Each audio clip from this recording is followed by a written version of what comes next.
TDP Mahanadu ఆన్లైన్లో నిర్వహిస్తున్నట్లు మంత్రి కొల్లు రవీంద్ర తెలిపారు. ప్రధాని మోదీ సూచించిన పొదుపు చర్యలో భాగంగా ఆన్లైన్లో టీడీపీ మహానాడు నిర్వహిస్తున్నట్లు తెలిపారు. ఈ నెల 27, 28 తేదీల్లో జరిగే మహానాడు సందర్భంగా మంగళగిరిలోని ఎన్టీఆర్ భవన్లో పాలిట్ బ్యూరో సభ్యులు పాల్గొని కేడర్కు దిశానిర్దేశం చేస్తారన్నారు. రాష్ట్ర వ్యాప్తంగా 175 నియోజకవర్గాల్లో క్లస్టర్స్ వారీగా స్క్రీన్లు ఏర్పాటు చేసి తద్వారా మహానాడు ఉద్దేశాలను ప్రజల్లోకి తీసుకెళ్తానని నాయకులకు తెలిపారు.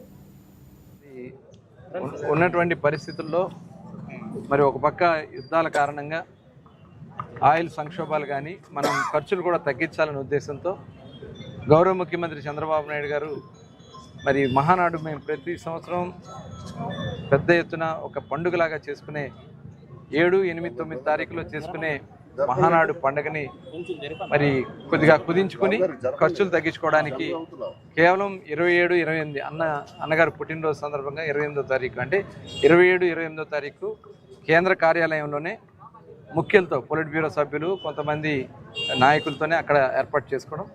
అదే కాకుండా ప్రతి క్లస్టర్ వారీగా ప్రతి నియోజకవర్గంలో ఉన్నటువంటి క్లస్టర్ల వారీగా అక్కడ బూత్ కన్వీనర్స్ కానీ అక్కడ ఉన్నటువంటి నాయకులందరూ కలిసి ఒక ప్రాంతంలో గుమ్ముగూడు కలుసుకుని అక్కడనే ఫంక్షన్ లాగా, ఎందుకంటే కేంద్ర కార్యాలయం నుంచి ఇచ్చేది లైవ్ అక్కడ స్ట్రీమింగ్ ఇవ్వడం జరుగుతుంది.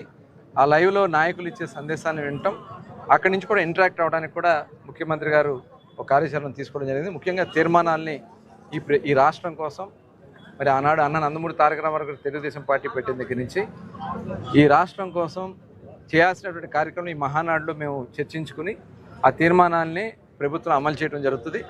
ఆ చర్చా కార్యక్రమాలన్నీ కూడా క్లస్టర్ల వారీగా నియోజకవర్గాల్లో దాదాపు 175 నియోజకవర్గాలే కాకుండా దేశ విదేశాల్లో ఉన్నటువంటి తెలుగుదేశం పార్టీ కుటుంబ సభ్యులందరూ కూడా లైవ్ స్ట్రీమింగ్ ద్వారా కేంద్ర కార్యాలయం నుంచి వచ్చేదాన్ని వినటమే కాకుండా వాళ్ళు కూడా దీంట్లో భాగస్వాములు కావడం అనేది ఒక వినూత్నమైన కార్యక్రమం. ఒక పక్క రాష్ట్రం గురించి చర్చించడమే కాకుండా దేశంలో మరి ఖర్చుల్ని మన పెట్రోల్ డీజిల్ ఖర్చులు తగ్గించడానికి కానీ మరి అక్కడ ఆ వేదిక ఖర్చులు తగ్గించడానికి కానీ ఈ నిర్ణయం తీసుకోవడం చాలా శుభారంభం. ముఖ్యమంత్రి గారు